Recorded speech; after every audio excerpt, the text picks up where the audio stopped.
मैं इस समय मध्य प्रदेश के महू में मौजूद हूँ। ये कांग्रेस की एक बड़ी रैली वो यहाँ चल रही है, जहाँ आप स्टेज पे देख सकते हैं। स्टेज पे तमाम कांग्रेस के बड़े नेता राहुल गांधी सहित मौजूद हैं। राहुल गांधी, मल्लिकार्जुन खड़गे समेत तमाम बड़े लोग कांग्रेस के वो मौजूद है। जय बापू, जय भीम और जय संविधान रैली है। ये मध्य प्रदेश के इंदौर के पास जो महू है वहाँ आयोजित की गई है। महू जो है डॉक्टर अम्बेडकर की जन्मस्थली है, इसीलिए इस रैली का यहाँ आयोजन किया जा रहा है। भाजपा द्वारा लगातार संविधान पर हमले के विरोध में इस रैली का आयोजन है। वही पार्लियामेंट में जिस तरीके की डॉक्टर अम्बेडकर के लिए भाषा का प्रयोग किया गया था केंद्रीय गृह मंत्री अमित शाह ने, उसके खिलाफ ये रैली है। सभी जो तमाम जो इस रैली में है वो ना सिर्फ कांग्रेसी बल्कि अम्बेडकर विचारधारा से जुड़े हुए तमाम लोग मौजूद हैं। आप मेरे साथ इस रैली को मैं दिखाने की कोशिश करता हूँ किस तरीके से भव्य। मेरे तरफ ये पीछे जो है वो कटआउट्स लगाए गए हैं, Priyanka Gandhi, Rahul Gandhi, Sonia Gandhi, doctor B R Ambedkar और बापू और मल्लिकार्जुन खड़गे के। वहीं आप भीड़ देख सकते हैं कि किस तरह से ये तमाम जो है अब रैली में लोगों का आना आज जारी है। वही राहुल गांधी मंच पर बैठे हैं। आप देख सकते हैं कि करीब 2 लाख के आसपास इस रैली में भीड़ जुटाने की जो बात है वो कांग्रेस के द्वारा की जा रही थी। वही देख सकते हैं कि किस तरह से यह माहौल है और कितनी भीड़ है। कुछ लोग हमारे साथ मौजूद हैं, हम उनसे बात करते हैं। जी सर, क्या नाम है आपका? हाँ, मेरा नाम है रवि राय, नेता प्रतिपक्ष नगर निगम उज्जैन। आज हम सब बाबा साहब के जन्मस्थली के अवसर पर यहाँ उनको प्रणाम करना है और राहुल जी के नेतृत्व में पूरी कांग्रेस पार्टी ऑल इंडिया की ये शपथ लेने आई है कि संविधान की रक्षा हम करेंगे। संविधान के में जो विचार बाबा साहब ने प्रकट किए उसको पूरे देश में लागू कराने की बात करेंगे। ये देश में सबके साथ न्याय हो, सबका विकास हो। ऐसा नहीं कि इस देश में कुछ चुनिंदा लोगों का विकास हो। जो संविधान की मूल धारणा है, जो संविधान की अवधारणा है कि हर गरीब तबके का विकास होना चाहिए, हर जाति का विकास होना चाहिए, परंतु ये भारतीय जनता पार्टी और उसका संघ ये सब मिलके संविधान को, अम्बेडकर के विचारों को बंद करना चाहते, उसमें परिवर्तन करना चाहते। कांग्रेस पार्टी ने कसम ली है कि हम संविधान में किसी भी प्रकार का फेरबदल, संशोधन नहीं होने देंगे। जय बापू, जय भीम, जय संविधान। आखिर क्यों अचानक इस रैली की जरूरत पड़ी, इस रैली को करने की? जब लगा कि इस भारत के लोकतंत्र का सबसे बड़ा मंदिर संसद में अम्बेडकर जी को लेकर के अमित शाह गलत बात करता।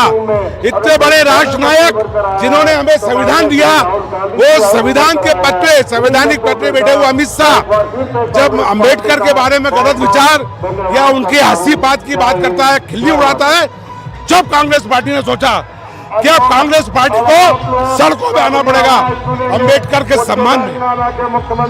तो जो अम्बेडकर साहब की बात हो रही है, उनकी विचारधारा की बात हो रही है, बीजेपी कह रही है ये तो गांधी और नेहरू की विचारधारा वाली कांग्रेस है, अम्बेडकर की विचारधारा कहाँ से आ गई? कांग्रेस पार्टी ने अम्बेडकर को सर्वव्यापी थे वो, इसलिए संविधान सभा का अध्यक्ष कांग्रेस पार्टी ने बनाया। इनका तो जन्म ही नहीं हुआ था। ये जो भारतीय जनता पार्टी के नेता अभिनेता बनते हुए, इनका तो उस समय आजादी के इतिहास में जन्म ही नहीं हुआ था। कांग्रेस पार्टी ने ही अम्बेडकर के विचारों को आगे बढ़ाया, उनके संविधान को अक्षरशः लागू किया और आज संविधान की रक्षा करने की पार्टी भी हंसी तो ये लोग उड़ा दे, ये लोकसभा में हंसी उड़ा दे, ये आरएसएस परिवर्तन करना चाहती है। आप क्या कहेंगे? तो लाखों की संख्या में देख सकते हैं आपके बाबा साहब को चाहने वाला अनुयायियों का जो जन सैलाब 2500-50 किलोमीटर तक जाम की स्थिति बनी हुई है। ये बाबा साहब का अपमान कांग्रेस पार्टी और हिंदुस्तान का कोई भी नागरिक सहन नहीं करेगा। तो क्या लगता है आपको कि इसके द्वारा एक मैसेज देने की कोशिश की जा रही है क्या भाजपा को इस रैली के द्वारा? निश्चित रूप से इस रैली के माध्यम से एक मैसेज देना सकते हैं कि जो बाबा साहब का अपमान करेगा, देश उसको कभी भी कतई भी बर्दाश्त नहीं करेगा। यही डॉक्टर अम्बेडकर की जन्मस्थली है। वहाँ कल मध्य प्रदेश के मुख्यमंत्री मोहन यादव भी आए थे और तमाम तरीके की अड़चनें लगाने की कोशिश की गई इस रैली को रोकने के लिए। पूरा देश जानता है कि भारतीय जनता पार्टी की कथनी और करने में अंतर है। भारतीय जनता पार्टी केवल दिखावे की राजनीति करती है और कांग्रेस पार्टी बाबा साहब के सिद्धांतों पर चलती है और उनके बताए हुए मार्गों का अनुसरण करती है। और यही कहूँगा आपके द्वारा कि जो संविधान पे जो खतरा है उस संविधान की रक्षा के लिए आगे आई, ये कांग्रेस की लड़ाई नहीं है, ये आम भारतीय की लड़ाई है।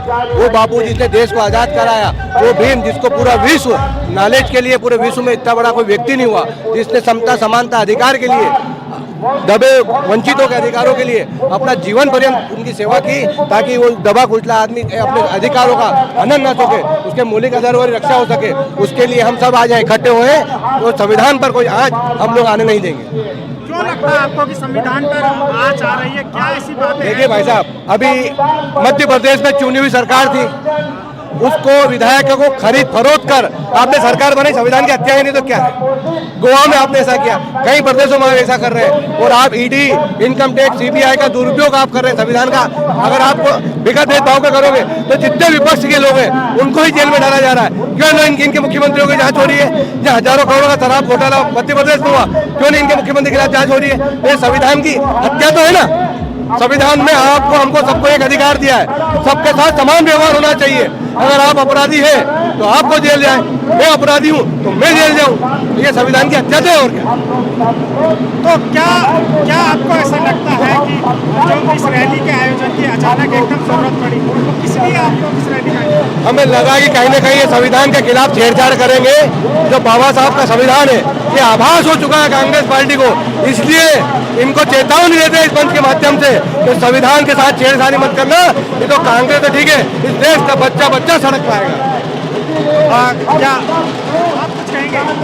क्यों इस रैली के आयोजन की जरूरत पड़ी? क्या आपको लगता है संविधान खतरे में है? जब से भारतीय जनता पार्टी की भ्रष्ट निकम्मी सरकार बैठी और इनका तो आरएसएस का तो इनकी किताब में लिखा था कि हमको संविधान से कोई लेना देना नहीं है, हमको संविधान को मिटाना है और जो संविधान बाबा साहब ने लिखा है उसको बदल के रखना है।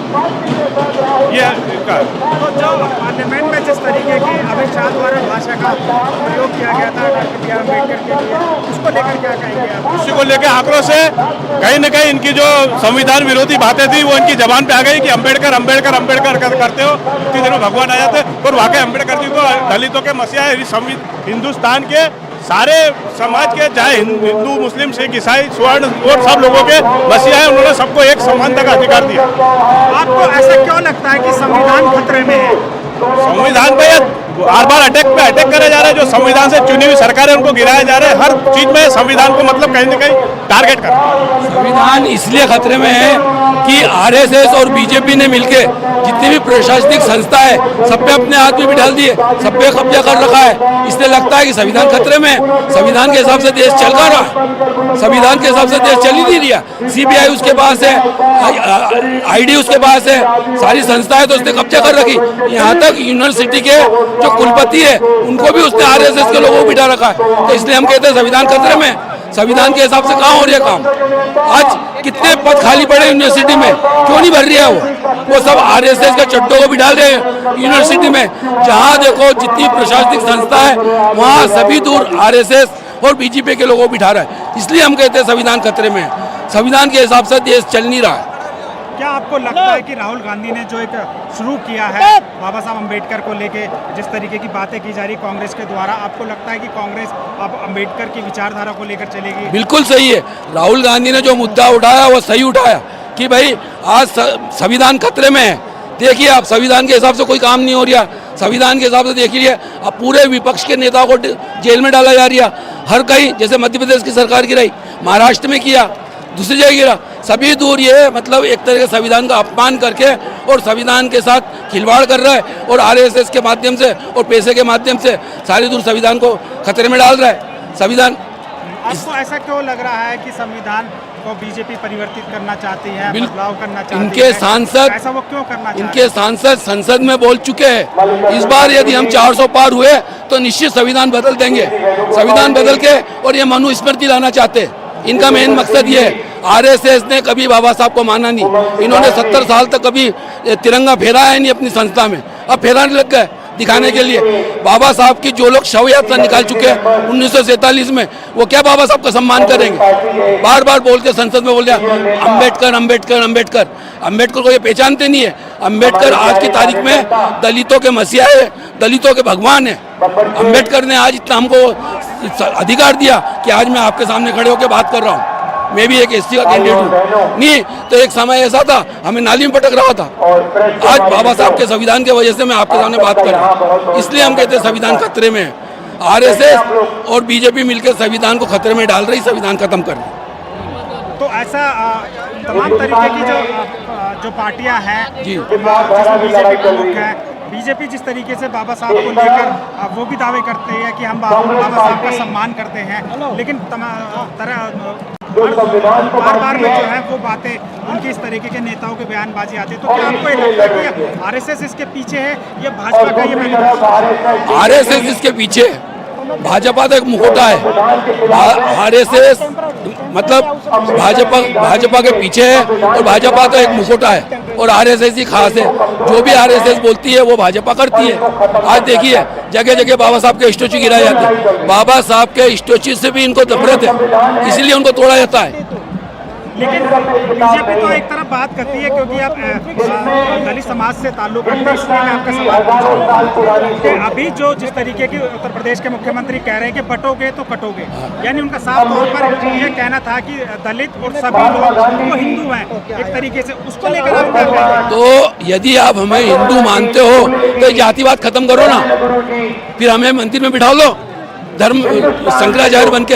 एक भी शंकराचार्य है क्या आज एससी एसटी का? आज भी है क्या?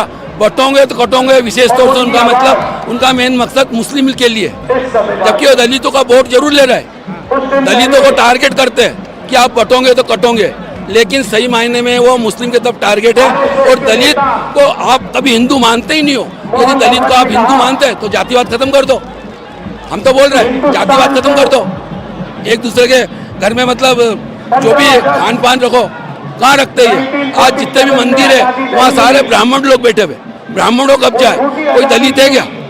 दलित का कोई कब्जा नहीं है, दलित को नहीं मिलाएंगे। जबकि दलित आज की तारीख में बहुत ज़्यादा पढ़ा लिखा हुआ है, वेद पुराण सब जानता है, लेकिन उसे नहीं बिठाएंगे क्योंकि वो जाति से अधिजन है। आपका कहना है कि बीजेपी दलितों की बात करती है, लेकिन जब बात आती है उनको अधिकार देने की या मंदिरों में पूजा करने की तो तब पीछे हट जाती है। ये बीजेपी दलितों की इसलिए बात करती है, बाबा साहब ने जो आरक्षण दे रखा है, आरक्षित सीट पे तो आरक्षित व्यक्ति लड़ेगा, इसलिए भारतीय जनता पार्टी को दलितों की बात करना पड़ती, क्योंकि आरक्षित सीट पे जनरल तो लड़ नहीं सकता है, इसलिए बीजेपी दलितों को साधना चाहती है, और कोई मतलब नहीं है। आपको लगता है कि क्या जो बीजेपी है वो संविधान खत्म कर देगी? क्या इस तरीके का आप लोगों में माहौल है कि बीजेपी है वो संविधान खत्म करने वाली है या जातिगत जनगणना वो नहीं होने दे रही है? यदि जातिगत जनगणना इस देश में अगर हो जाती है तो उससे मालूम पड़ जाएगा कि कौन सा समाज कितना पिछड़ा हुआ है, उस हिसाब से योजना बनेगी। इसलिए वो जातिगत जनगणना कराना नहीं चाहते। यदि जातिगत जनगणना करवा लेंगे तो मालूम पड़ जाएगा किसके हिस्से में कितना आया, किसके हिस्से में कितना नहीं आया। सही मायने में है जातिगत जनगणना बीजेपी कभी नहीं करवाना चाहिए, क्योंकि उसकी पोल खुल जाएगी। क्या नाम है आपका? ओम प्रकाश रामी, उज्जैन से आया हूँ। वार्ड क्रमांक 26 से पार्षद प्रतिनिधि हूँ मैं। और क्यों इस रैली को करने की जरूरत आप लोगों ने महसूस की? इस रैली को जरूरत करने की महसूस इसलिए हुआ कि संविधान के अंतर्गत जो स्वतंत्रता आम नागरिकों को दी गई थी उनका हनन कर बीजेपी के प्रमुख लोगों ने एक ऐसी स्थिति बना दी है कि हिटलरवाद, पूंजीवाद और उनके हाथों में देश की सत्ताओं को सौंप दिया है, और जो प्रमुख पदों पर बैठे हुए हैं वो कठपुतली की तरह काम कर रहे हैं और उनका मैनेज पीछे से विध्वंसकारी शक्तियों के हाथों में दे दिया गया है। आपको लगता है कि जो राहुल गांधी बात करते हैं कि संविधान खतरे में है, आपको भी लगता है कि संविधान खतरे में है? संविधान खतरे में है, और संविधान खतरे में क्यों है? इसी कारण आज राहुल गांधी को देश के प्रमुख पार्टी के व्यक्ति को सड़क पे क्यों उतरना पड़ा, और सड़क पे उतरने के बाद ये जन सैलाब इस बात का प्रतीक है कि हिटलरशाही सामंतवादी जो विचारधाराओं से वशीभूत होकर जो संविधान को नेस्त नाबूद करने के लिए ये जो षड्यंत्र रच कर विदेशी लोगों के साथ में मिलके आज हमारे देश के अंदर जो स्वदेशी का नारा लगा रहे हैं, वही लोग विदेशी ताकतों के हाथ की कठपुतली बने हुए हैं। तो क्या आपको लगता है कि बीजेपी तमाम तरीके की बातें करती है कि दलितों को लेकर हम सम्मान की बातें, जैसा कि बीजेपी का कहना है, वहीं दूसरी ओर जो बीजेपी के मुख्यमंत्री है, एक प्रदेश के मुख्यमंत्री है, वो कहते हैं कि बटोगे तो कटोगे। साफ तौर पर उनका कहना था कि जो बाकी समुदाय है वो सब एक हैं। तो क्या आपको लगता है कि जो दलित समाज के लोग हैं उन्हें बीजेपी मानती है कि वो भी हिंदू हैं? दलित समाजों को केवल वोट बैंक का आधार बना लिया है। देश की आजादी के अंदर बीजेपी, हिंदू महासभा, जनसंघ या जनता पार्टी या भारतीय जनता पार्टी का किसी भी व्यक्ति का कोई सहयोग या उसके अंतर्गत जो देश के अंदर जो जितने भी शहीद हुए हैं उसमें कहीं कोई किसी भी तरीके से इनका योगदान नहीं रहा। जी हाँ, आप साफ तौर पर देख सकते हैं कि किस तरह इस रैली में माहौल है। संविधान बचाने की बात की जा रही है।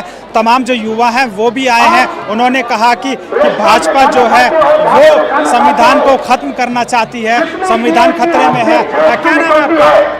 डॉक्टर जमरेल। क्यों आए आप इस रैली में आज, ये बताइए। ये संविधान की लड़ाई है और इसमें क्या है, हमारे बाबा साहब अम्बेडकर को इन्होंने क्या है कि उनका अपमान किया हुआ है अमित शाह जी। किन्होंने अपमान किया है? अमित शाह जी। तो उस संबंध में कि देश में किसी का अपमान नहीं किया जाए और सबके प्रति सद्भावना रहे। और वैसे भी डॉक्टर अम्बेडकर बहुत बड़े नेता थे, ये मतलब बहुत बड़े वो थे, उन्हें संविधान के प्रति बहुत कुछ किया था इस संबंध में। इसलिए उनके संविधान की रक्षा करने के अलावा और उन्होंने जो किया है वो देश के लिए बहुत सराहनीय काम किया। क्या नाम है आपका? मगर मैं आपसे पूछना चाहता हूँ, किस किसान का कर्जा माफ सकते हैं?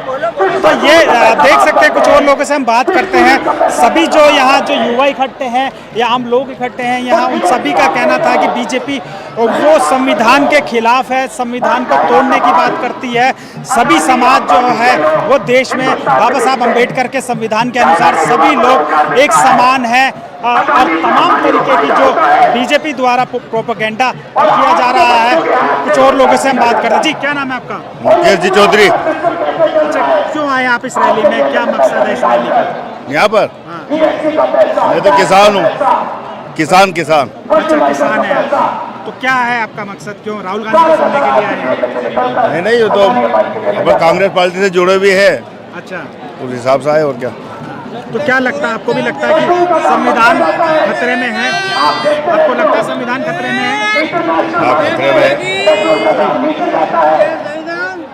और लोगों से हम बात करने की कोशिश करते हैं। जो तमाम यहाँ लोग आए हैं वो इकट्ठा हो रहे हैं। जी, क्या नाम है आपका? गजेंद्र यादव। गजेंद्र जी, क्यों आए आप यहाँ, क्या मकसद है इस रैली? हमारे संविधान को भारतीय जनता पार्टी वाले और पूरे देश को गिरवे रखकर संविधान को खत्म करना चाह रहे हैं। इसलिए हम सब राहुल गांधी जी के नेतृत्व में जय बापू, जय भीम, जय संविधान की रक्षा करने के लिए यहाँ पर इकट्ठे हुए हैं। क्यों लगता है आपको कि संविधान खतरे में है? भारतीय जनता पार्टी वाले आरएसएस से मिलकर संविधान को नष्ट करना चाह रहे हैं, संविधान का स्वरूप बदलना चाह रहे हैं और हिंदुस्तान को गिरवे रखकर इस संविधान को खत्म करने का प्रयास कर रहे हैं। और हम उसकी रक्षा करने के लिए, आम जनता को बताने के लिए यहाँ पर इकट्ठा हुए हैं।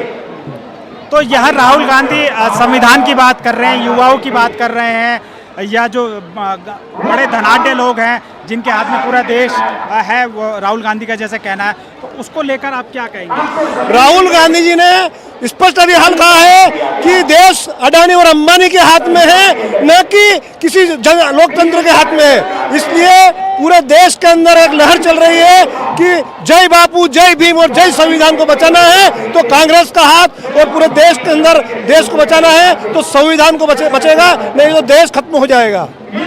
तो किस बयान का आप लोग विरोध कर रहे हैं? हमारे जिस देश के गृह मंत्री अमित शाह ने जिस प्रकार से हमारे डॉक्टर भीमराव अंबेडकर की और संविधान की जिस प्रकार से संसद के अंदर धज्जियां उड़ाई और जिस प्रकार से अपमानित किया, उसका हम पूरा विरोध करते हैं और उसी का विरोध पूरे देश में जारी है और हम इस प्रकार से पूरे देश के अंदर इसकी रक्षा के लिए तत्पर है। क्या नाम है आपका? जी, आप कांग्रेस सेवा दल से जुड़े हैं, तो क्यों आखिर इस रैली की जरूरत पड़ी आपने? पहले आज अच्छा नहीं लिया है, बहुत मुख्य है। अच्छा चलिए, हाँ हम और लोगों से बात करने की कोशिश करेंगे। जी, क्या नाम है सर? मनोज कुमार दीक्षित।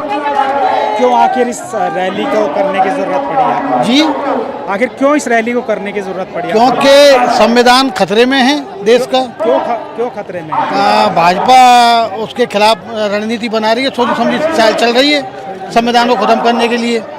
उसकी प्लानिंग चल रही है अंदर से, जिसकी वजह से अनुसूचित जाति, जनजाति, पिछड़ा वर्ग इनको नुकसान होगा। और उनके जो लोग हैं, जैसे अडानी टाइप के जो लोग हैं पैसे वाले, उसको स्थापित करना चाहती है, इसलिए। तो आपको ऐसा लगता है कि संविधान खतरे में है? जी बिल्कुल खतरे में। क्या कहेंगे? संविधान खतरे में है। ये बीजेपी के लोग संविधान को बिल्कुल नष्ट करने की तुले हुए हैं। कैसे भी संविधान को खत्म करें, नया कानून लागू करें, नए अपने विचार करें। खतरे में इसलिए है, यहाँ पर जो देश पहले अंग्रेजों की गुलामी से कांग्रेस ने मुक्त करवाया था, उस समय अंग्रेजों को माफीनामा लिखकर के आरएसएस ने दिया था। आज आरएसएस का पूरा तांडव पूरे देश में, उन्होंने माफीनामा लिख करके दिया था, भारतीय संविधान को नहीं मानेंगे। उन्होंने लिख करके दिया था भारतीय झंडे को नहीं मानेंगे, सम्मान नहीं करेंगे, इसलिए उन्होंने भारतीय झंडे को साइकिल पर लटका दिया।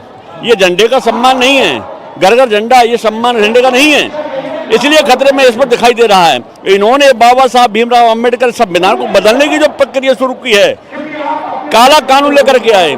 इस देश को कहते हैं कृषि प्रधान देश, और कृषि का ही ये यहाँ की रीढ़ की हड्डी है।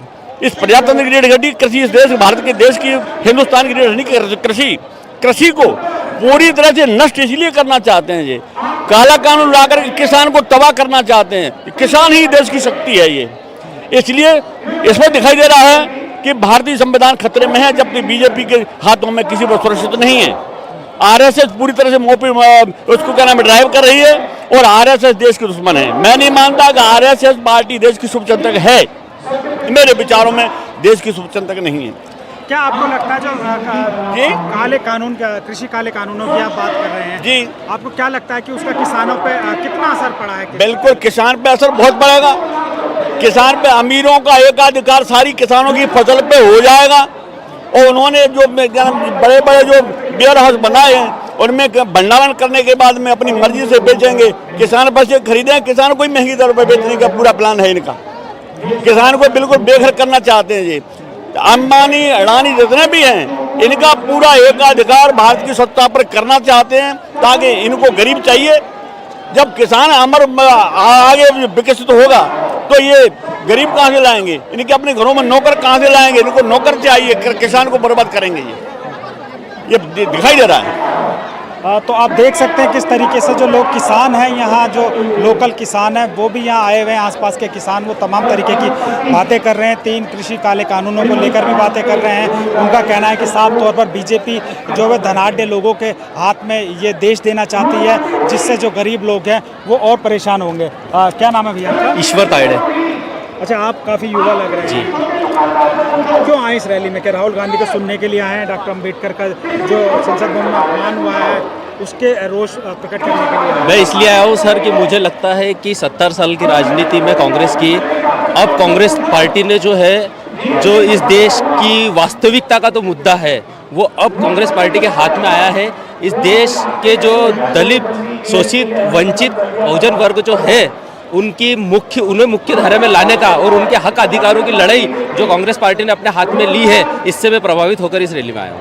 अच्छा, आप जो है कांग्रेस की नई विचारधारा जो राहुल गांधी रोजगार युवाओं की बात कर रहे हैं जी, तो उसको लेकर आप कांग्रेस में क्या आपको लगता है कि जो बेरोजगारी की बात की जा रही है वो एक कांग्रेस प्रोपेगेंडा फैला रही है, या वाकई में वो स्थिति है? नहीं सर, प्रोपेगेंडा कांग्रेस नहीं फैला रही है। कांग्रेस के समय में आपको मालूम होगा कि जितनी भी सरकारी नौकरियां थी वो एकमात्र कांग्रेस के समय में ही इस देश के गरीब, दलित, वंचित वर्गों को मिला करती थी। आज के समय में भारतीय जनता पार्टी की सरकार ने पिछले 10-12 सालों में जितनी कांग्रेस पार्टी ने जो नौकरियां जनता को दी थी, उसको सबको खत्म करके प्राइवेटाइजेशन करके इस देश के युवाओं को बेरोजगार और निजी हाथों का गुलाम बना दिया। तो आपको जो लगता है, जो राहुल गांधी इस तरीके से बेरोजगारी की बात कर रहे हैं, वो कोशिश कर रहे हैं तमाम तरीके के मुद्दे उठाने के लिए, आप ये बताइए कि आप क्या करते हैं और आप किस तरीके से इससे प्रभावित हैं?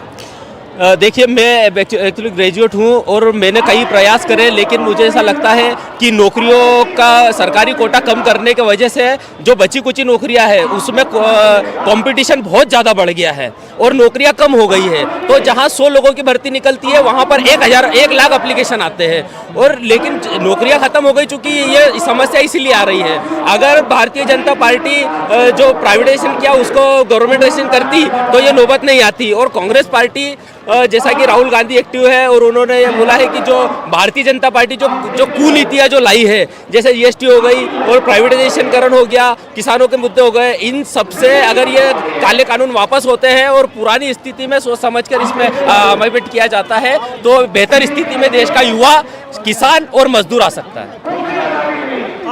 आपने कहा कई तरीके के कंपटीशन एग्जाम आपने दिए हैं, तमाम तरीके के हम मीडिया में भी खबरें देखते हैं कि एक बहुत छोटी सी नौकरी निकाली, चपरासी की नौकरी निकाली, उसमें बीएससी से लेकर बीएससी से एमए, हाँ, एक चपरासी की नौकरी लगती है, उसके लिए इंजीनियर एमबीए तक क्वालिफाई व्यक्ति उसमें अप्लाई करता है। तो ये देश का दुर्भाग्य नहीं तो फिर क्या कहेंगे।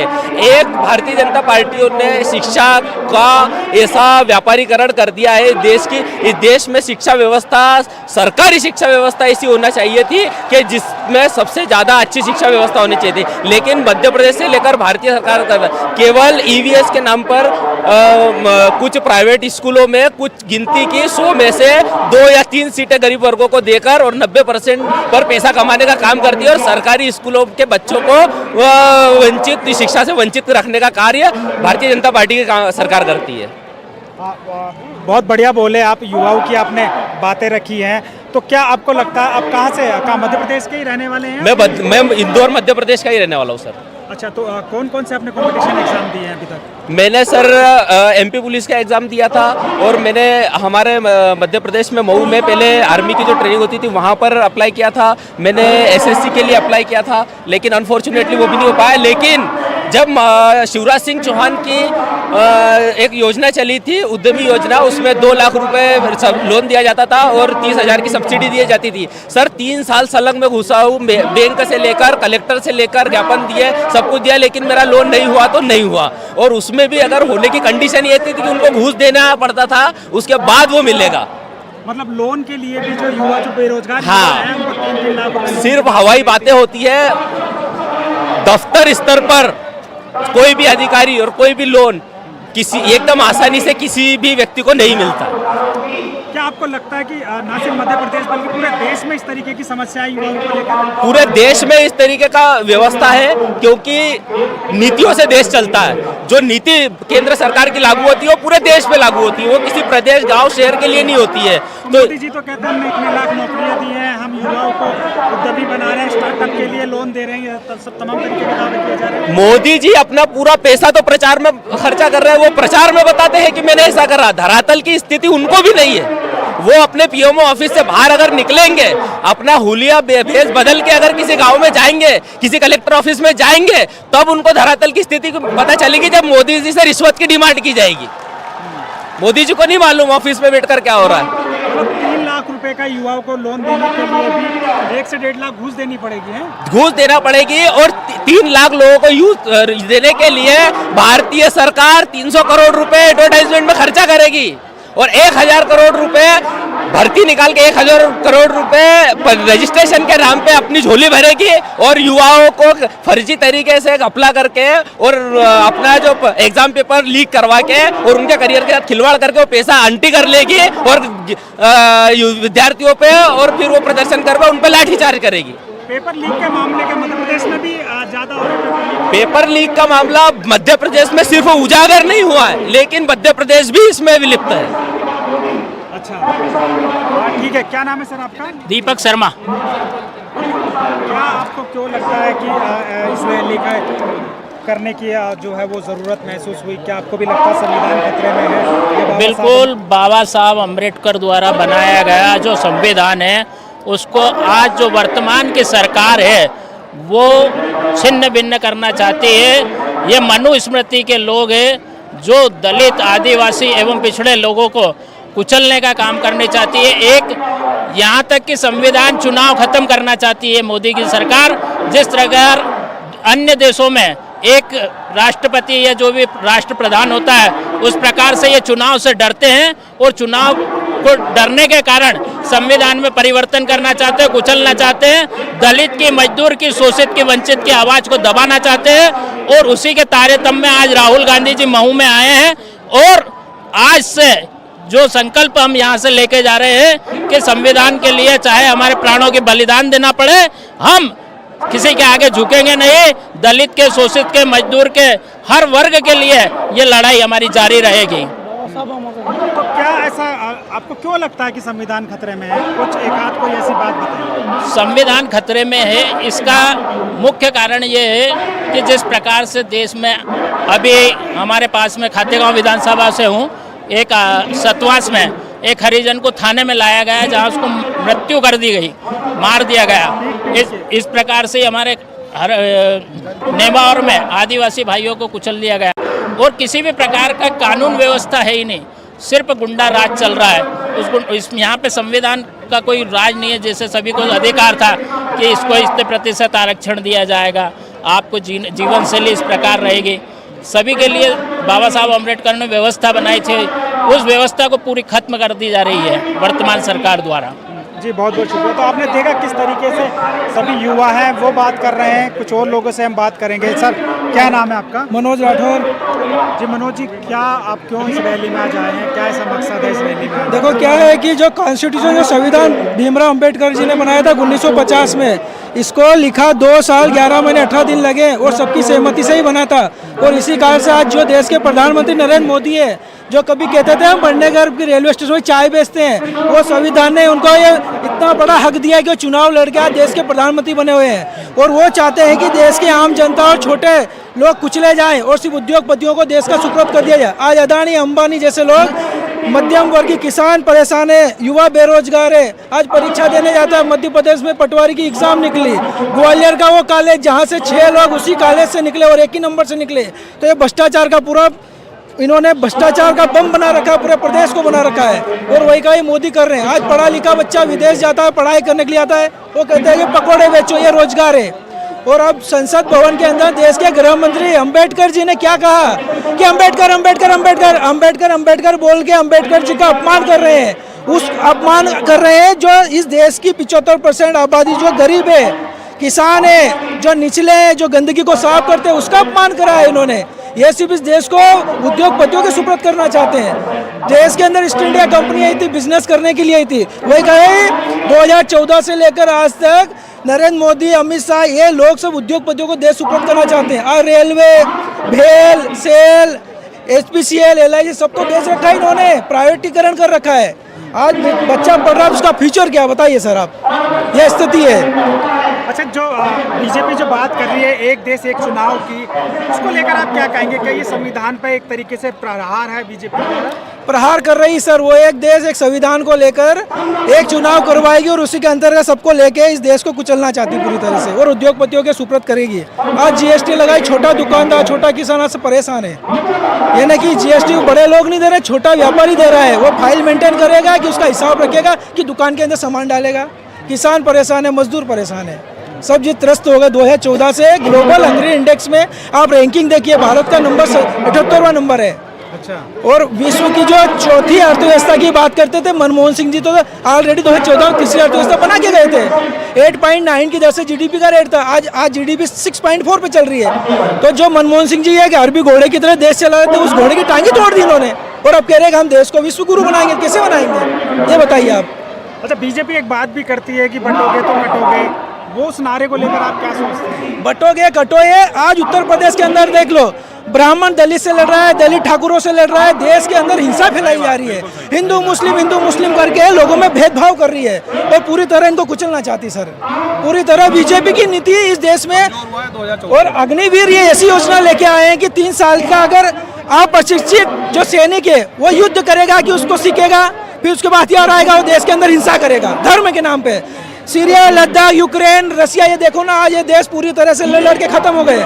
तो इस देश को भी ऐसे ही बनाना चाहती है भारतीय जनता पार्टी, और हम नहीं चाहते हमारे देश को ऐसा हम बनने देंगे। ये यहाँ से हम संकल्प लेके जाते हैं। जय बापू, जय भीम, जय संविधान। जी बहुत बहुत शुक्रिया आपका हमसे बात करने के लिए। 2014 के बाद एक समय 2004 में जो सोयाबीन का मूल्य था, आज किसान हुआ, मजदूर हुआ, अन्य मध्यम वर्गीय परिवार हुआ, कुछ भी हुआ, आज बहुत स्थिति खराब है उसकी। 2004 में सोयाबीन का भाव 4850 रुपये पर कुंटल के हिसाब से था, आज 2024 चल रहा है। 2014 तक 8900 के समथिंग सोयाबीन का भाव था। जैसे ही भाजपा सरकार आती है, धीरे धीरे वो 6000, 7000, और आज जो है 2004 में जो सोयाबीन के भाव मध्य प्रदेश के और भारत देश के किसानों को मिल रहे थे, आज 2024 में वही भाव मिल रहे हैं। आप कहते हैं कि किसानों की आय दुगनी करेंगे, आपने किसानों की आय बेशक दुगनी की या नहीं की, पर खर्चा किसानों का दुगना आपने कर दिया। अभी आज से एक महीने पहले, पिछली 25 को 27 को DAP खाद आता है, इक्को खाद, वो 1350 रुपये पर बैग मिलता था, वो भी 50 किलो का।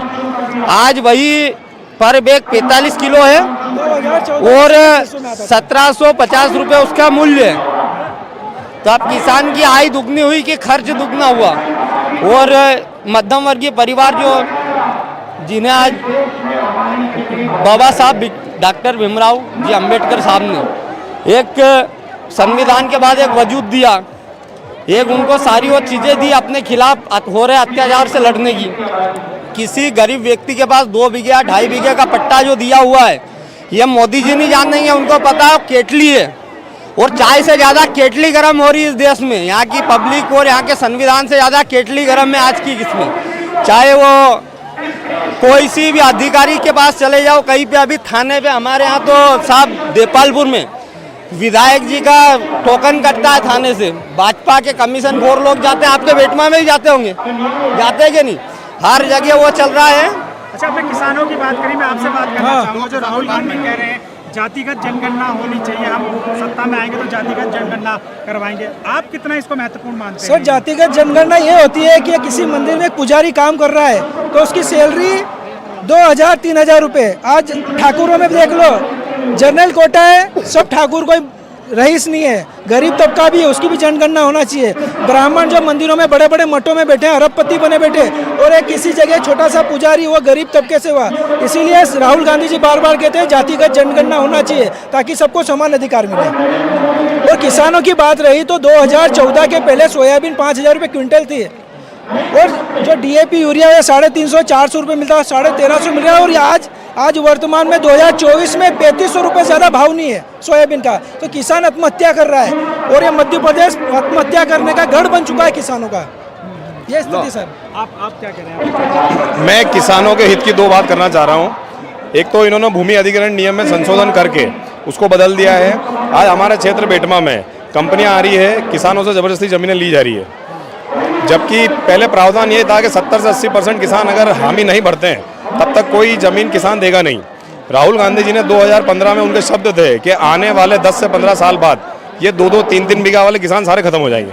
बचेंगे बड़ी बड़ी कंपनियों के पास ज़मीनें, बड़ी बड़ी मल्टीनेशनल कंपनियों के पास ज़मीनें रहेगी। छोटे किसान जो 1-1, 2-2 बीघा वाले हैं उनको सबको समाप्त कर देंगे आने वाले टाइम में। ये इनका मेन मोटो है अडानी और अंबानी का। दूसरा है किसान का बात, जैसा आपने बताया कि DAP यूरिया महंगा हो गया। आज सर जो सांची दूध है, सांची दूध डेयरी जो सरकारी दूध खरीदती है, वो 32 रुपये लीटर दूध खरीदती है। 20 रुपये लीटर में अपन बिस्लरी खरीदते हैं और ये 32 रुपये लीटर में दूध खरीदती है। अब वो दूध की कॉस्टिंग देखिए सर आप, 1500 रुपये का पशुआहार, उसका आदमी, उसको रख रखा, उसका शेड वगैरह, वो कॉस्टिंग कहाँ जाती है? किसानों को ये पूरी कदर से मारने पे तुले हुए हैं सर, ये हकीकत है आज की। मैं खुद किसान हूँ, मैं जानता हूँ हमारी ज़मीनें उधर छीनते जा रहे हैं। और हम, और कुछ आप बोलना चाहो? जी नहीं, बस जो राहुल गांधी जिस तरीके की बात करते हैं, युवाओं की बात कर रहे हैं, संविधान की बात करते हैं, क्या आपको भी लगता है कि संविधान वाकई में खतरे में है? सर, संविधान खतरे में है, ऐसे बहुत से इंसिडेंट हमारे MP में हो चुके हैं। जैसा आपने बताया कि उन हरिजन समाज पे इन्होंने ये किया। आज की तारीख में ये BJP जो शासन चलाती है, ये सरकारी शासन नहीं चलती, ये सिस्टम से चलती है, ये व्यापारिक सिस्टम से सरकार चलाती है, जो अपने देश के लिए बहुत हानिकारक है। ये देश सर्व समाज को लेकर ही चल सकता है, किसी एक समाज को लेकर ये देश कभी सक्सेस हो नहीं पाएगा सर। बात समझेगा मेरी बात? जी बहुत बहुत शुक्रिया, आपने बात करी। तो आप देख सकते हैं किस तरीके से, और मैं बात करता हूं, अधिकार नहीं मिलेगा तो संविधान खतरे में नहीं है। अगर हम बोल रहे हैं सही चीज और आप हम पर दबाव बनाओगे ये तुम कैसे बोल रहा है, तो संविधान खतरे में नहीं है। आज इस व्यक्ति का अधिकार नहीं है, थाने में जाएगा बोलेगा नहीं नहीं तुमको चलो चलो पैसा नहीं है तेरे पास, इसका अधिकार कहाँ पर रहा ये बताइए। नौकरी कहाँ जा रही है, मध्यम वर्ग के बच्चे कहाँ जाएंगे आप बताइए। पुलिस में नौकरी खत्म, सब विभाग में खत्म, कर्मचारी, पोस्टमैन, डाकिया, सारी भर्तियां कहाँ चली गई। इनके आते 2014 में आए तो कहाँ चली गई। इनकी सिर्फ राजनीतिक हो गया हिंदू, मुसलमान, सिख, ईसाई धर्म की। अगर धर्म के भी कुछ नहीं करेंगे, सिर्फ चोरी करेंगे, जेब में गरीब आदमी के पैसा के लूटेंगे कि इसके पास कुछ नहीं है दो और जल्दी ठेपा लगा के अपने जेब में करो। इनका कोई सिद्धांत नहीं है, समझ गए। बहुत स्थिति खराब है रियली में, आदमी बोल नहीं रहा इसलिए। अभी की वर्तमान स्थिति ये है कि साहब 27 को यहाँ पे प्रोग्राम होना था, 27 को हमारे यहाँ के मुख्यमंत्री जी ने इंदौर में भी कार्यक्रम रखा और जो गांव के लोग हैं, जो गरीब तबके के लोग हैं, उनको डरा धमका कर वहाँ ले जाया जा रहा है। हमारे यहाँ ये आज सुबह ही यही हुआ। और उसके बाद भाजपा सिर्फ और सिर्फ ईवीएम के दम पे चुनाव जीतती है। मैं कांग्रेस पार्टी का एक छोटा सा कार्यकर्ता, एक छोटा सा इस देश का युवा नागरिक, मैं भाजपा से कहना चाहता हूं कि एक बार ईवीएम हटा दो, आपको आपकी जमीनी हकीकत पता चल जाएगी। और यहाँ पे किसी को लाया नहीं गया है, सब अपनी इच्छा से जितने दिख रहे ना, सब अपनी इच्छा से आए। और वहाँ पे डरा डरा के सरकारी जो तबके के लोग, आंगनवाड़ी, एक आंगनवाड़ी, आशा कार्यकर्ता, गांव के टीचर, गांव का चौकीदार, यहाँ तक कि गांव के चौकीदार के परिवार और आंगनवाड़ी वाले के परिवार वालों लोगों को जबरदस्ती ले जाया जा रहा है। चाहे उनके घर 6 महीने का बच्चा हो, बहू बच्चे रख रही हो, तो उसको भी बच्चे को बोतल में दूध ले जाती है और साथ में बस में बिठा के ले जाती है। मजबूरी में क्या करेगा सरकारी जो नौकर है, वो भी क्या करेगा मजबूरी में। इस तरीके से हमारे मुख्यमंत्री जी जनता त्रस्त है और मुख्यमंत्री मस्त है। मध्य प्रदेश के यही हाल है कि पूरा मध्य प्रदेश बेहाल है। आप ये बताइए कि जो राहुल गांधी युवाओं की बात कर रहे हैं, रोजगार की बात करते हैं, क्या आपको लगता है कि जो रोजगार देने के मामले में है वो बीजेपी फेल हुई है? और मैं 2014 में मोदी को वोट दिया था, दूसरा वोट अपने बूथ पे दिया था, लेकिन मैं अब मरते दम तक मोदी को वोट नहीं दूंगा। इतना नफरत हो गया। अब न फोटो देखता हूँ, इतना आदमी के बीच में बोलता हूँ, न फोटो देखता हूँ, न भाषण सुनता हूँ। सिर्फ वो रोजगार खा गया, नौकरी खा गया, नौकरी नहीं दिया, बच्चे बेरोजगार हैं।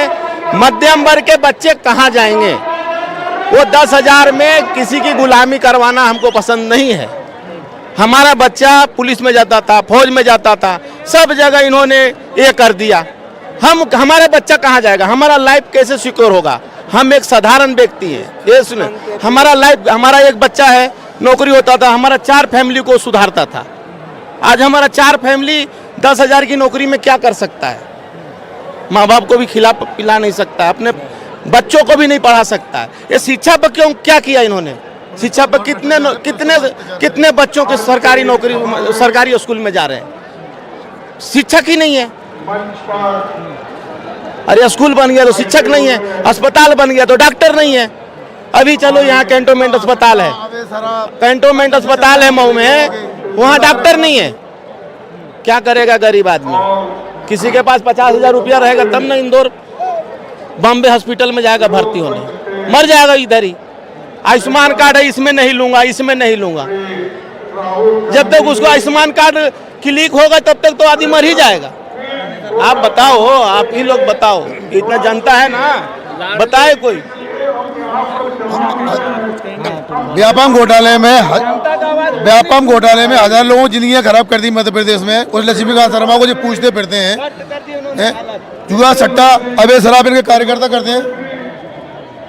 जुआ सट्टा अबे शराब के ये लोग धंधे करते हैं। अगर इनके खिलाफ आवाज उठाओ तो पुलिस झूठे केस लगाती है, लोगों पर रात दिन फंसाती है। ऐसे लोग स्टाफ में उनकी भर्ती कर रखी है, रात दिन अवैध काम कर रहे हैं। माफिया है, पूरा भूमाफिया उत्खनन करके बोल होते हैं कोबरा मुराम, इसकी उनकी जैसी मशीन चलती, पूरा खोद के सब बेच देते हैं पूरा। सरकार जमीन पूरी कर बाग पूरे इन्हें कब्जे करा रखे हैं। सुरवा लटरी में तो विधानसभा बहुत बुरी स्थिति है भाई, इतना भ्रष्टाचार है। विधायक और उनके कार्यकर्ताओं को रात दिन पूरे उनके बीजेपी के जितने भी एजेंट हैं, महामंत्री जो सब टोटल जुआ सट्टा के एजेंट बना छोड़ दिए। क्या भविष्य देंगे, क्या नौकरी देंगे सरकार जी? क्या लगता है आपको भी कि बीजेपी वो संविधान पे प्रहार कर रही है? संविधान से अधिकार, लोगों का अधिकार हनन कर रहा है, संविधान खत्म कर रहा है। संविधान संशोधन तो उस चीज का होता है जिस चीज से तकलीफ होती है, जो तो और तकलीफ दे रहा है। पूरा कानून ने अपने हाथ में रख रहा है, कानून तो पूरा खेल ही खत्म कर रखा है इन लोगों ने। आप क्या कहेंगे, क्या नाम है आपका? जगदीश पिपलकोटा, जिला देवास, कन्नौज तहसील। राहुल भैया के भाषण के लिए आया और बोल रहे कि हम दो पति पत्नी विकलांग है और हमारे जो कोई खेती बाड़ी कुछ भी नहीं है और कमा नहीं खा सकते हैं। हमारी पेंशन का बारे में तो उसका मुद्दा उठाओ, विकलांग आदमी को नौकरी दो, कोई रोजगार दो, कोई लोन दो, तो हमारे बच्चा बच्चे का पेट पालन कर ला।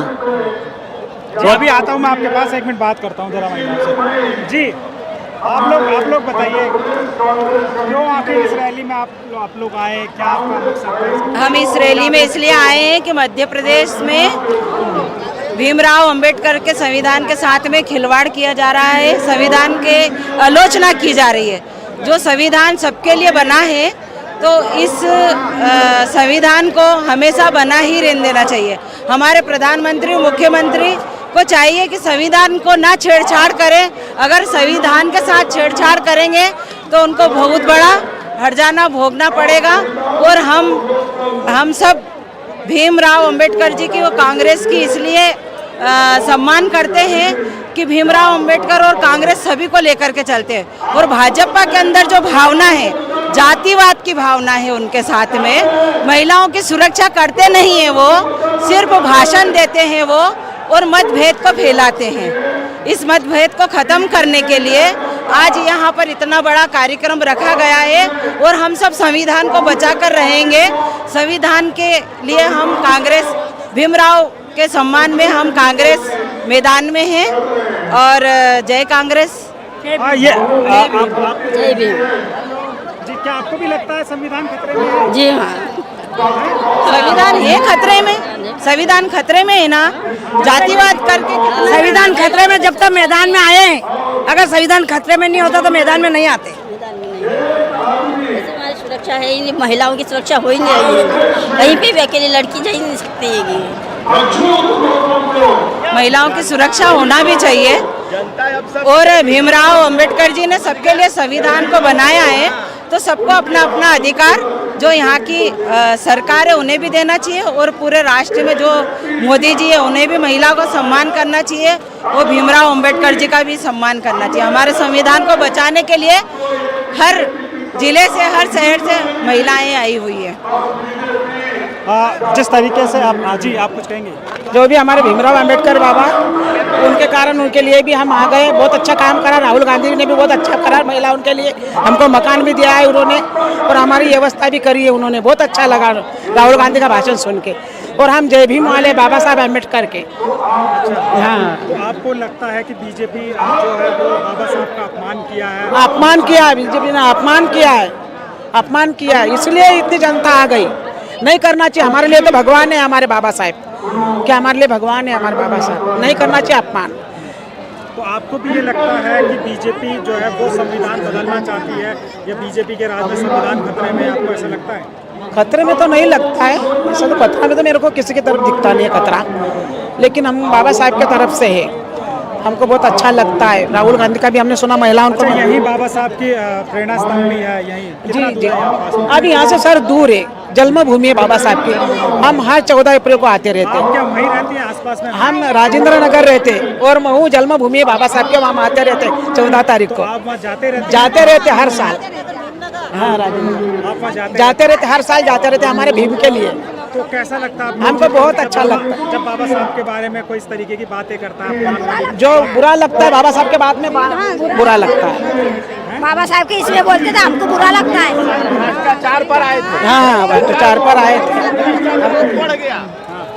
बुरा लगता है। ये भ्रष्टाचार पर आए थे, नौकरी पर आए थे और भ्रष्टाचार और बढ़ गया, तो कैसे सरकार? भ्रष्ट आदमियों को आप अपने पास रख लेते हो, बोल देते हो बढ़िया है, और दूसरे जगह चले गया तो खराब है। हम तो मतलब हमको नेतागिरी से मतलब नहीं है, हम एक आम आदमी है, लेकिन मेरे को नफरत ही हो गया बीजेपी से। अच्छा, मेरे को तो लाखों भी दे कि 1 लाख दे दो, एक वोट दे दो, मैं नहीं दूंगा। आप इतना नाराज है बीजेपी से? 2014 में आपने वोट किया था। हाँ, भगवान कसम मैं दिया था, झूठ नहीं बोलूंगा इतना आदमी के बीच में। लेकिन मेरे को लाख भी दे देगा ना, अब बोले कि तू बीजेपी में वोट दे दो, मैं नहीं दूंगा। ये भी सुन लो, इतना मतलब नफरत हो गया। सिर्फ नौकरी खा गया। मतलब क्या कर रहे हो यार तुम? मंदिर में हम भी पूजा करने जाते हैं, उनसे ज्यादा सत्यवादी। मंगलवार को कुछ होता नहीं हूँ, वो तो खा भी लेंगे, लेकिन अपने दिल में रखता हूँ। कैसा धर्म के पैसा, आरती के पैसा जेब में रख लो, ऐसे लोग हैं। जी बिल्कुल, हाँ, आप देख सकते हैं तमाम जो है वो लोगों में नाराजगी। कुछ युवा हैं, इनसे बात करते हैं। करेंगे आप लोग बात? हाँ जी, क्या नाम है आपका? भूपेंद्र सिंह जाट। क्यों आप इस रैली में आए हैं? क्या आपका मकसद है इसके पीछे, रैली में आने के पीछे? वर्तमान जो समय है, जो 2014 के बाद से जो समय लाए हैं माननीय नरेंद्र मोदी जी, एक भय का माहौल इस देश में पैदा कर दिया है। संविधान खत्म हो चुका है, संविधान की कोई कदर नहीं है। अमित शाह जी अंबेडकर बोलते हैं। उसी के तत्वाधान में राहुल गांधी जी के नेतृत्व में, कांग्रेस पार्टी के नेतृत्व में ये रैली का आयोजन किया गया है, जिससे संविधान बचाओ। और संविधान क्या है? संविधान ने हमको 7 मौलिक अधिकार दिए हैं। मत देने का अधिकार, शिक्षा का अधिकार, स्वास्थ्य का अधिकार, ऐसे बहुत सारे अधिकार, इसका हनन हो रहा है।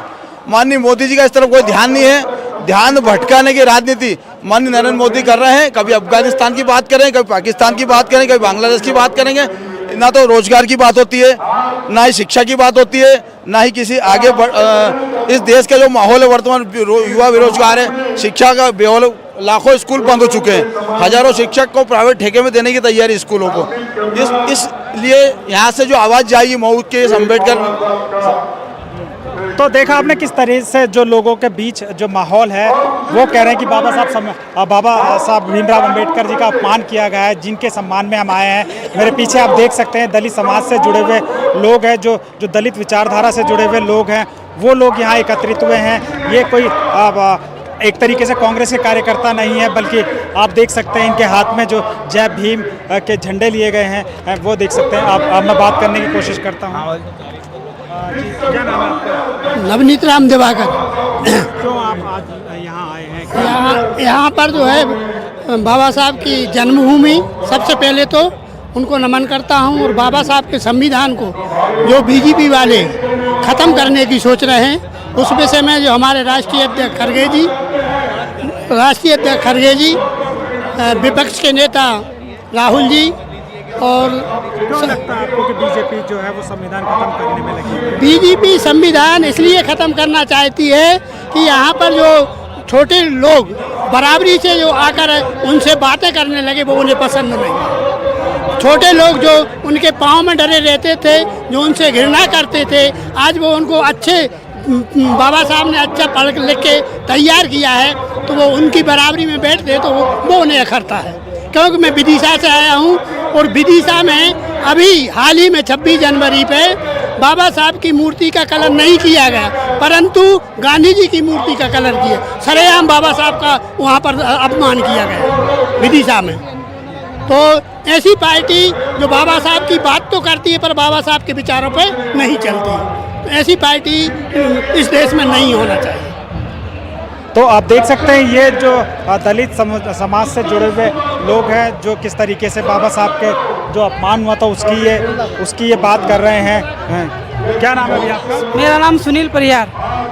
अच्छा, आप युवा हैं। हाँ। क्या कहना चाहिए? सर, मैं ये कहना चाहता हूँ कि बाबा साहब हमारे बाबा साहब है, और है ना, ये हटाना नहीं, ये संगठन हटाना नहीं चाहिए, रखना चाहिए। और बाबा साहब को हमेशा हमारे भगवान है वो, और जिन्होंने इतिहास रचा है। और ये मोदी जी बोल रहे हैं कि इनको हटा दो। नहीं, ठीक है, चलिए और लोगों से हम बातचीत करने की कोशिश करेंगे। आप देख सकते हैं मेरे पीछे तमाम जो है ये होर्डिंग्स लगे हुए हैं, जिसमें तमाम बड़े नेताओं की है। मैं एक बारी फारूक से कहूँगा, फारूक पूरा जरा ये रैली का जो स्थल है वो दिखाइए। लाखों लोगों की तादाद में जो लोग यहाँ आए हुए हैं वो तमाम बाबा साहब के अपमान की बात कर रहे हैं। जो केंद्रीय गृह मंत्री अमित शाह ने उनका जो अपमान किया था उसको लेकर लोगों में रोष है। तमाम तरीके की जो बीजेपी द्वारा संविधान को जो उनके नेता तरह तरह की बातें करते हैं संविधान को लेकर, उनको ख़त्म करने की, उसको बदलने की बातें करते हैं, उसके रोष में ये लोग आए हुए हैं। आप मेरे ये देख सकते हैं किस तरीके से ये भव्य पंडाल लगाया गया है। यहाँ लाखों जो लोग हैं वो आए हैं डॉक्टर B.R. अम्बेडकर के सम्मान में। कुछ देर पहले राहुल गांधी ने यहाँ लोगों को संबोधित किया। क्या कुछ कहेंगे आप? राहुल गांधी जी किस विषय पर? मैं ये पूछना चाह रहा हूँ कि क्यों इस रैली में आप लोग आए हो? सबसे पहले तो ये बताइए। देखिए, हम क्यों आए या ये क्यों आए हैं इसका जवाब तो आपको मिल ही चुका होगा। सबसे पहले हाँ, देखिए, इस रैली में आने का सबसे जो उद्देश्य है हमारा वो यही है कि संविधान को बचाना है। और संविधान से बचाने से पहले की अगर मैं बात करें तो बीजेपी जो गवर्नमेंट है, बीजेपी गवर्नमेंट का उद्देश्य क्या है, वो मोटिव क्या लेके चल रही है कि आपस में भिड़ाओ, लोगों को लड़ाओ और शासन करो। तो हम उसके खिलाफ आए। और दूसरा, पहले जो बीजेपी ने करा, महंगाई बढ़ा चुकी है, महंगाई चरम पे कर दी है, आदमियों को इतना बेरोजगार कर दिया। जो पढ़ी लिखी जो जनता है वो बेरोजगार, इतने उनको बेरोजगार कर दिया है कि उनको सिर्फ बेरोजगारी करके और कुछ उनको लुभावने, जैसे लुभावने सपने दिखा दिए हैं। लाडली बहना योजना चला दिया है, लाडली बहना उनको कुछ पैसे देके कुछ राशन बांट दिया। तो उससे ये हो रहा है कि बैठे बैठे आदमी समझ के एक आलसी बना दिया उनको सबको। और गवर्नमेंट ने जो प्राइवेटाइजेशन कर दिया है, गवर्नमेंट की जो जॉब थी वो सब खत्म कर दी है। तो उससे ये कि सबको ना, आम आदमियों को एक कहीं ना कहीं से सब त्रस्त हो चुके हैं। जी बिल्कुल, जैसा आप देख सकते हैं किस तरीके से जो बीजेपी के खिलाफ माहौल है। यहाँ जो लोग हैं वो संविधान की रक्षा की बात कर रहे हैं। लोग कह रहे हैं कि बाबा साहब अम्बेडकर का अपमान किया गया है, जिसके विरोध में हम यहाँ आए हैं। और ये तमाम कुछ लोग मैं प्रदेश प्रवक्ता हूँ जी, ये बताइए कि क्यों इस रैली के आयोजन की आवश्यकता पड़ी? देखिए, ये संविधान बचाओ रैली का आयोजन है। देश बचाओ, हमें और आपको बचाओ, देश की जनता को बचाओ। जैसा कि आप देख रहे होंगे कि कुछ दिनों से, कुछ महीनों से भारतीय जनता पार्टी के नेता, सांसद कह रहे थे कि हम 400 पार आ जाएंगे तो संविधान को बदल देंगे। उसके बाद संसद में अमित शाह जी ने संविधान निर्माता का, बाबा साहब का अपमान किया। मोहन भागवत जी ने कहा 2024 में हमें आज़ादी मिली। तो भारतीय जनता पार्टी के नेता बार बार संविधान का अपमान कर रहे हैं और जो देश की जो जनता की आवाज़ है उसे कुचलने का काम कर रहे हैं। देश की जनता की जो आज़ादी है उसे ख़त्म करने का काम कर रहे हैं। लगातार तानाशाही बढ़ रही है। इसी के विरोध में ये कांग्रेस पार्टी का बड़ा आयोजन है। तो आपको क्या लगता है, क्या जो राहुल गांधी जिस तरह से बात करते हैं, युवाओं की बात कर रहे हैं, रोजगार की बात कर रहे हैं, तमाम किसानों की बात कर रहे हैं, तो क्या आपको ये लगता है कि जो उनकी बात है, उनकी बातों में वो आपको गरीबों का दर्द झलकता है, इस तरीके का कुछ? जी, वो देश की जनता की बात ही कर रहे हैं। भाई, हमारा किसान समृद्ध होगा तो देश समृद्ध होगा, युवा शक्तिशाली होगा तो देश शक्तिशाली होगा, हम और आप समृद्ध होंगे तो देश में खुशहाली आएगी। तो राहुल गांधी यही बात कर रहे हैं। महंगाई कम कीजिए, रोजगार बढ़ाइए, आप इंफ्रास्ट्रक्चर सही कीजिए, स्वास्थ्य, शिक्षा, सब पर ध्यान दीजिए। तो राहुल गांधी जो बात कर रहे हैं देश के लिए कर रहे हैं, लेकिन ये क्या बात करते हैं? टोटल नफरत, नफरत, नफरत, दंगे, फसाद। इसके अलावा भारतीय जनता पार्टी का कोई काम नहीं रहता है। तो और मैं और लोगों से बात करता हूँ। जी, क्या कहेंगे आप इस रैली को लेकर आज? निश्चित रूप से आज की जो स्थिति है भारत के अंदर, नफरत की जो राजनीति फैलाई जा रही है, देश को बांटने का काम किया जा रहा है। मेरा ये कहना है कि आज़ादी के पहले भी आरएसएस ने यही काम किया था, पूरे भारत के अंदर नफरत फैलाई थी और उसका परिणाम ये हुआ था, मजबूरी में हमारे देश का विभाजन करना पड़ा। ये आरएसएस की राजनीति का परिणाम है। जब से उसका निर्माण हुआ, उसका यही नफरत के एक मात्र एजेंडा रहा है। तो आपको क्या लगता है, राहुल गांधी ने कहा है कि जातिगत जनगणना पे वो बात कर रहे हैं, आपको लगता है कि जातिगत जनगणना? बिल्कुल निश्चित, बहुत सही बात है, क्योंकि जातिगत गणना जब तक की नहीं होगी तब तक के जो आज हम भारत के अंदर देख रहे हैं कि पूरा जो उच्च वर्ग है, उच्च वर्ग का शासन है। आरएसएस के अंदर देख लीजिए, सरकार के अंदर देख लीजिए, आप अपने प्रशासनिक स्तर पर देख लीजिए, किसी भी का भी आई आज सारे जज देख लीजिए, आईएएस देख लीजिए, कौन है ये? ये मैक्सिमम आप भी परसेंट, आप मीडिया वाले हो, आप मेरे से ज़्यादा जानते होंगे कि इस पर कौन बैठे हुए हैं। क्या दलित वर्ग का बैठा है, क्या पिछड़ा वर्ग का बैठा है? संविधान खतरे में है जिस तरीके के बिल्कुल निश्चित रूप से 100% है। ये चाहते ही नहीं है कि हमारा संविधान जो है, जिस तरह से भारत के अंदर सब लोगों को आज़ादी है, गरीब लोगों का अधिकार है, ये केवल अडानी अंबानी को पूरा अधिकार देना चाहते हैं। सारी शक्ति अडानी और अंबानी के अधिकार में देना चाहते हैं ये। बहुत बहुत शुक्रिया आप लोगों का बात करने के लिए।